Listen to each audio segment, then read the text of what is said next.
우리는 이 세상의 성공의 기준이 하나님의 기준과 같지 않다라는 것을 잘 알고 있습니다. 그러나 가끔 우리는 하나님께서 우리들에게 안락한 가정과 그리고 확실한 직업, 때로는 품위 있는 옷과 이 최소한의 고통을 제공해 주시기를 원합니다. 그런데 우리의 바람대로 이 상황이 열리지 않을 때, 때로는 안락한 가정을 원하지만 그런 가정이 되어지지 않고, 확실한 직업을 원하지만 직업이 불안정하고, 때로는 최소한 고통을 원하지만 그 고통이 끊임없이 계속되어질 때, 그렇게 상황이 열리지 않을 때 우리의 믿음과 자존감은 하락하기 시작합니다. 밑바닥이 되어지죠. 나름대로 믿음을 가지고 신앙생활도 성실히 하면서 가정과 일터에서도 열심히 살았는데 형편이 나아지기는커녕 자신의 계획대로 되지 않고 고난과 환난이 삶 속에 지속되면 하나님이 원망스러울 때가 있습니다. 혹시 우리 성도님도 이런 경험이 있으신가요? 끝나지 않고 지속되는 삶의 어려움으로 믿음과 자존감은 땅바닥에 있고 아무리 노력해도 나아지지 않는 형편 때문에 하나님께 서운하셨던 적 있으신가요? 그래서 하나님을 멀리하고 싶었던 적 있으신가요? 예전에도 늘 어려운 시기라고 했지만 요즘 정말 이 경기도 좋지 않고 모두가 살아가기에 버거운 시기인 것 같습니다. 이렇게 신방을 해보면 우리 성도님들이 이렇게 말씀을 나누시면서 요즘 어떻게 지내세요? 앞으로 어떻게 전망이 어떠세요? 새해는 어떠실 것 같으세요? 물어보면 답이 나오지 않습니다. 어떻게 전망을 전혀 모르겠습니다. 너무 어둡습니다. 라고 하시는 이야기를 참 많이 듣습니다. 그런데 이 시기에 자신의 소유와 이룬 것들을 세어보면 나에게 무엇이 있을까? 나는 무엇을 쌓아놓았을까? 무엇을 준비해 놓았지? 라고 그런 것들을 좀 생각해보고 세어보면 정말 속상한 것들만 있는 것 같습니다. 이런 현실의 답답함과 미래에 대한 염려로 단지 살아가기 위해 사는 것이 아니라, 그냥 살기 위해 사는 것이 아니라 오늘 나에게 주신 하루는 이유가 있는 하루이며 기쁨과 감사로 가득한 하루가 되기를 위해서는 성도로서 자신에 대한 바른 이해가 필요할 것입니다. 그 시작은 바로 이 성경을 통해 하나님께서 우리를 바라보시는 대로 우리 자신을 보는 것입니다. 그때 우리는 진정한 삶의 이유를 찾게 되고 어떠한 상황 속에서도 감사로 생각과 마음을 채울 수 있지 않을까요? 오늘 본문에서 이 바울은요, 우리의 생각과 기대를 재조정할 필요가 있다라고 말하며 우리가 어떤 존재이고 어떻게 살아가야 하는지를 제시합니다. 오늘 말씀을 통해 그리스도 안에 있는 자신에 대해 우리 성경적이고 균형 잡힌 생각을 가지는 그런 시간이 되기를 원합니다. 그래서 그리스도 안에서 있는 우리는 어떤 존재인가? 우리 말씀 통해 함께 같이 살펴보기를 원하는데요. 그 첫 번째는 바로 뭐냐면 그리스도 안에서 가난한 자라는 겁니다. 그리스도 안에 우리는 어떤 존재냐? 그리스도 안에서 우리는 가난한 자이다. 이런 질문으로 오늘 말씀을 좀 계속 진행해 보고 싶습니다. 어떤 질문이냐면요. 고린도 교인은, 오늘 함께 같이 고린도 교인에 대해서 얘기할 건데, 고린도 교인은 그리스도 안에서 무엇을 소유하고 싶었을까? 입니다. 고린도 교인은 예수 안에서, 신앙 안에서 무엇을 소유하고 싶었을까? 그리고 나는 그리스도 안에서 무엇을 소유하고 싶은가? 이 두 가지 질문을 가지고 질문 좀 마음에 새기면서 오늘 말씀 좀 계속 이어갔으면 좋겠는데요. 본문에서 바울은요, 고린도 교인들의 교만과 자만을 지적합니다. 우리는 이 바울의 지적을 통해 그들이 그리스도 안에서 무엇을 소유하고 싶은지를 찾을 수가 있습니다. 8절 말씀 함께 볼게요. 너희가 이미 배부르며 이미 풍성하며 우리 없이도 왕이 되었도다. 우리가 너희와 함께 왕노릇하기 위하여 참으로 너희가 왕이 되기를 원하노라. 여기서 이 배부르며로 번역된 이 원어는요, 배부르다, 만족하다의 뜻을 가진 완료 수동태입니다. 즉 고린도 교인들은 자신의 신앙과 삶에 이미 배부를 뿐만이 아니라 이미 만족하고 있었다라는 겁니다. 지금 그 현실에, 지금 자신의 상황에, 지금 자신이 가지고 있는 것에. 그래서 이 8절에 이 바울의 지적은 그리스도 교인들의, 고린도 교인들의 이 영적인 교만과 자만이 지금 갑자기 생긴 것이 아니라 이미 과거부터 있었고 현재에는 더욱 극심해지고 있다라는 것이었습니다. 또 이 8절에서 우리 없이 왕이 되었도다라는 이 바울의 지적도 당시 고린도 교인들의 영적인 교만에 대한 비판입니다. 그리고 동시에 당시 고린도 교인들이 앞으로 임할 하나님 나라가 이미 성취된 것처럼, 또는 자신들이 이미 하나님 나라에 들림받은 것처럼, 우리가 이 땅에서 예수님 믿고 살다가 주님 오시는 날, 또 주님이 재림하실 때 우리는 주님과 함께 왕노릇한다라고 이야기하잖아요. 그런데 이 고린도 교인들은요, 앞으로 임할 하나님의 나라가 이미 성취된 것처럼, 또 자신들이 이미 하나님 나라에 들림받은 것처럼 행동하고 있음을 보여주고 있는 것입니다. 그러나 그들이 착각하고 있는 것이 있었습니다. 그들의 착각은 그들이 그리스도와 더불어 왕노릇할 종말은 아직 오지 않았고, 지금은 그들이 생각하는 것처럼 완성과 풍요의 때가 아니라는 사실이었습니다. 그런데 이 고린도 교인들에게는 하나님께서 풍성한 은사를 주셨어요. 뭐 재정도 주셨겠죠. 그런데 그것을 가지고 교인들이나 이웃에게 썼던 것이 아니라 자기들 안에서 싸움하고 자기들 안에서 만족하고 비판하고 비난하던 데 사용했다는 겁니다. 우리는 이 본문을 통해서 이미 부요함에 교만해져 있는 고린도 교인을 발견할 수 있습니다. 그들의 부요함이 하나님께로부터 온 것임을 잊고 스스로 얻은 것처럼 행동했던 것이죠. 그러나 그리스도인으로서의 이 구원과 진리를 아는 지식과 지혜와 은사를 비롯한 모든 것은 스스로 얻을 수 있는 것이 아닙니다. 그 모든 것은 하나님께로부터 받은 것이죠. 그럼에도 불구하고 고린도 교인들은 모든 것을 완성한 것처럼 교만했고, 하나님의 뜻과 사명을 위한 수고와 인내도 없이 서둘러서 영광만을 취하려 했던 것입니다. 그들이 원하는 것은 삶에서 누릴 부요함과 영광이지 그리스도가 아니었습니다. 바울은 이 고린도 교인에게 이 부분을 지적했다라는 거예요. 지금 현실에서 너희들이 가지고 있는 것, 누리고 있는 것, 하나님이 너에게 주셨던 그 모든 은사들은 하나님이 주신 것이고, 그것을 통해서 교회를 이롭게, 또한 그것을 복음의 문으로 사용해야 되는, 통로로 사용해야 되는데 그것이 아니라 자기들만을 누리고 자기들 안에서 비방하고 비판하고 자만했던 그들의 모습을 지적하고 있었다는 거죠. 그들이 원했던 것은 그 안에 있는 복음과 복음과 예수가 아니라 바로 그 하나님이 주시는 그 영광만을 원했다는 겁니다. 우리의 삶에도 이런 부분을 좀 점검해 보아야 할 것입니다. 이렇게 질문해 봅니다.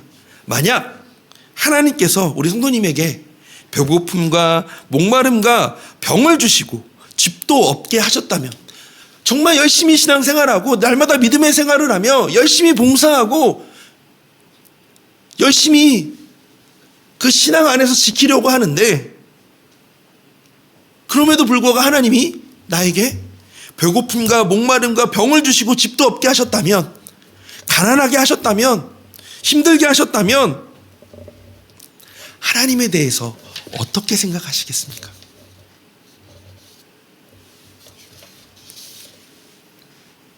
많은 그리스도인들은요, 이와 같은 일이 일어나면 하나님이 그들을 완전히 버리신 것처럼 생각합니다. 아, 하나님 나를 외면하시는구나. 하나님이 나를 버리셨구나. 이런 고난 때문에 하나님의 선하심과 사랑에 의문을 제기합니다. 하나님 정말 사랑의 하나님 맞습니까? 하나님 정말 공평하신 분 맞습니까? 하나님 정말 선하신 분 맞습니까? 그런데 왜 나에게 이런 시련과 이런 고난을 주십니까?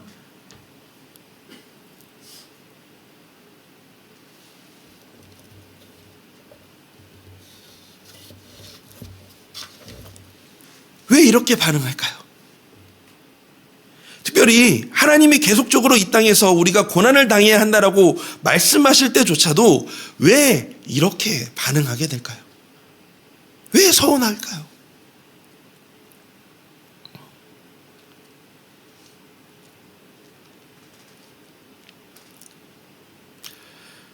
이것에 대해서 좀 고민을 해봤는데요. 일단은 우리가 가지고 있는 인식 중에 이런 인식이 있는 것 같습니다. 아마도 저도 어렸을 때 이런 설교 되게 많이 들었거든요. 번영 신약이라고도 하지만 복음을 전하면서 예수 믿으면 뭐 한다고요? 복 받아요.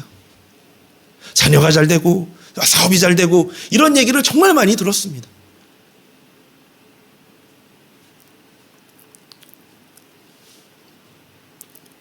결국은 그런 인식이 하나님 열심히 믿고 하나님 주일 성수 열심히 하면 하나님 우리에게 복 주신다라고 말씀하셨는데 왜 나의 삶은 이래? 라고 우리가 이런 잘못된 인식 때문에 이런 어려움이 올 때 우리가 좀 되게 이렇게 불평하고 불만하고 있는 건 아닐까요? 또 반대로 이것을 기초로 하여서 그리스도 안에서 우리가 소유하고자 하는 것이 고린도 교인들처럼 영광만을 위해서는 아닐까요? 그냥 하나님의 영광만, 이 땅에서 주시는 영광만 우리가 소유하고 싶어서는 아닐까요?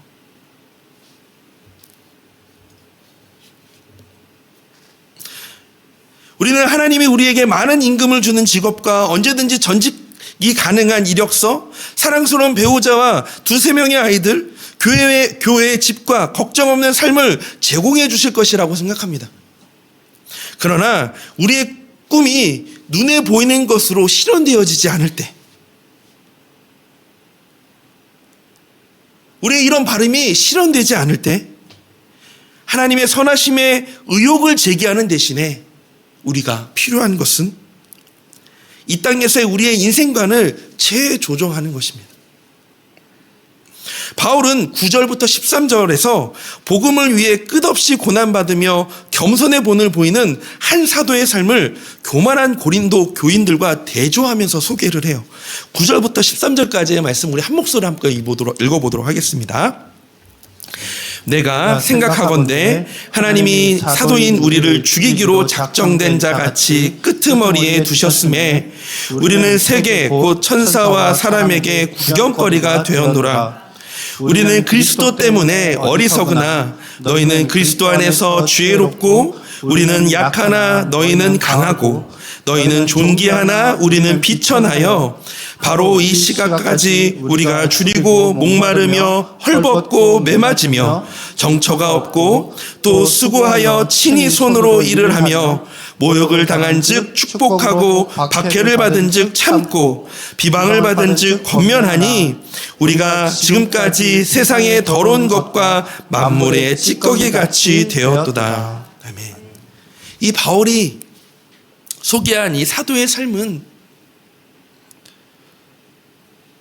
우리가 생각하는 예수 믿었을 때의 이 복된 삶처럼 복된 삶은 아니라고 생각할 수 있습니다. 그렇지만 이 바울이 소개한 사도의 삶은요, 예수님의 가르침에 부합된 삶이었습니다. 제가 이 말씀을 여기에 준비하진 않았지만 베드로전서 2장 23절에 이렇게 말씀하고 있어요. 욕을 당하되 맞대어 욕하지 아니하시고 고난을 당하시되 위협하지 아니하시고 오직 공의로 심판하신 이에게 부탁하시며. 이게 바로 예수님의 삶이었습니다. 그리스도 안에서의 삶은 이 영생의 열매를 얻고 참된 영광에 들어가 영광의 면류관을 쓰기 위해 십자가의 고난과 수고를 감내해야 하는 삶입니다. 그래서 부요함보다는 가난함이, 누림보다는 애씀이 있는 삶입니다. 우리의 생각과는 조금 다를 수 있는 삶일 수 있겠죠.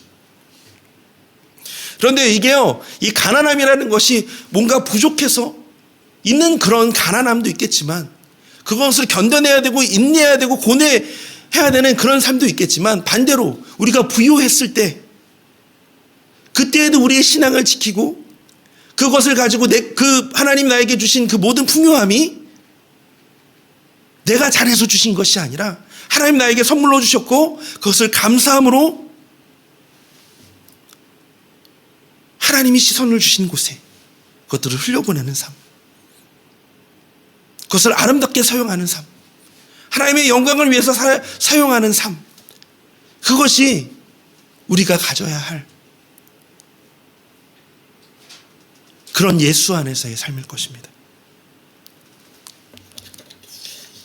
그러므로 이 부요해도 가난해도 그리스도 안에서 진정으로 소유한 재산이 무엇인지를 우리는 점검해야 할 것입니다. 부요해도 가난해도 나는 예수 안에서 무엇을 소유하려고 하고 있는 것인가? 무엇을 바라고 있는 것인가? 오늘 우리가 그것을 좀 점검해 보셨으면 좋겠습니다. 두 번째로, 그리스도 안에서 있는 우리는 어떤 존재인가? 두 번째는요, 그리스도 안에서 부요한 자라는 겁니다. 성도는 무엇으로 부요한 자가 될까요? 우리는 무엇으로 부요한 자가 될까요? 고린도후서 6장 3절에서 10절은 바울이 고난당하는 것에 대해 좀 더 자세하게 말해줍니다. 특별히 7절부터 10절에서 바울은 가난과 고난에도 불구하고 하나님의 선하심에 대한 신뢰를 바탕으로 건강한 자아를 드러냅니다. 우리 한번 이 말씀도 같이 한번 읽어봤으면 좋겠습니다. 우리 고린도 후서 6장 7절부터 10절까지의 말씀입니다. 우리 한 목소리 한번 읽어볼까요?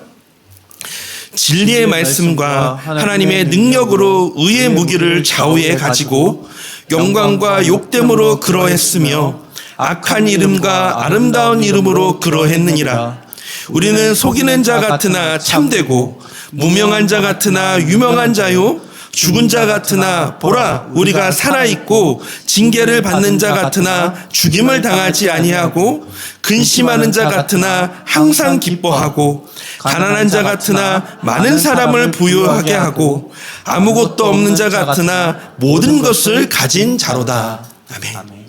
바울은 세상에 보이는 것, 즉 그의 가난과 고난이 그의 삶의 전부가 아님을 알았습니다. 비록 세상이 그를 몰라주어도 하나님은 그를 아시며 사랑해 주셨습니다. 비록 그가 고난으로 인해 슬픔에 잠겨도 그는 그리스도 안에서 기뻐할 수 있는 이유들을 많이 가지고 있었습니다. 비록 그가 세상의 기준으로 볼 때는 가난하여도 그리스도 안에는 형용할 수 없는 이 부를 소유하고 있었습니다. 비록 그의 사역이 죽음과 같은 경험이어도 그는 영생과 부활의 약속을 소유하고 있었습니다. 이처럼 하나님과 자신에 대한 바른 이해는 진리의 말씀과 하나님의 능력을 통해 이 믿음의 눈으로 보이지 않는 것을 바라봄으로써 생긴 것입니다. 바울의 삶은 고난의 삶이고 고통의 삶이고 고단한 삶이었습니다. 그런데 이 말씀의 7절에 보면 이렇게 얘기해요. 진리의 말씀과 하나님의 능력으로 의의 무기를 좌우에 가지고 영광과 욕됨으로 그러했으며, 여기서 그러했으며라는 것은 진리의 말씀과 하나님의 능력으로 이 고난을 견뎌내고 이 욕됨도 견뎌내고 이 약함도 견뎌내고 무명함도 견뎌내고 가난함도 견뎌냈다라는 것입니다.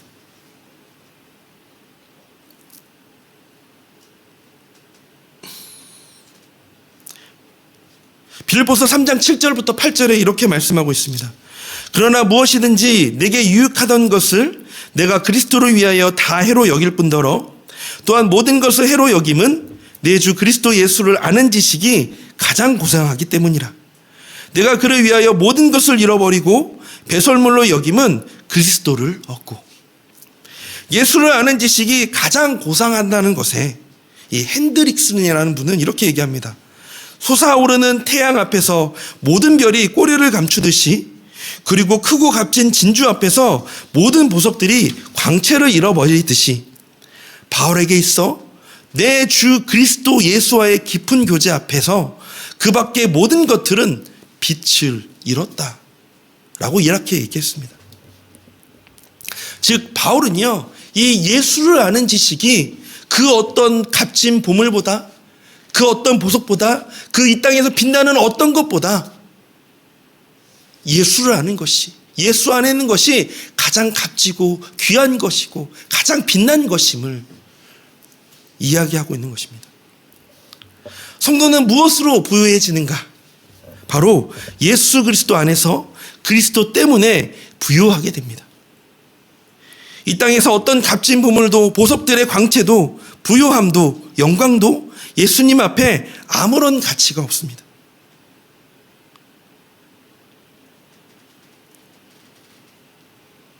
지금 나의 생활이 안락한 가정이 아니어도, 때로는 확실한 직업이 없어도, 불안정해도, 곡통이 극심해도 그것이 나의 존재를 규정하지 않습니다.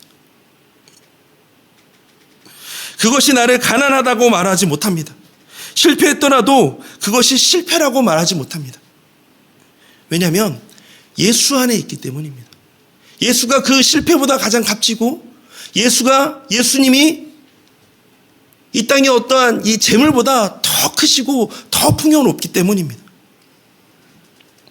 가장 빛나고 값진 보물이며 가장 귀한 예수님 안에서 주님이 주시는 생명으로 인해 더욱 부유한 자임을 우리가 깨닫고 예수 안에서 자신의 존재를 세워가는 우리가 되었으면 좋겠습니다. 다른 곳에 세우지 않으셨으면 좋겠어요. 예수님 안에서 우리 성도님들의 또 저의 이 존재를 세워가면서 우리가 늘 부유한 우리의 삶이 되기를 소망합니다.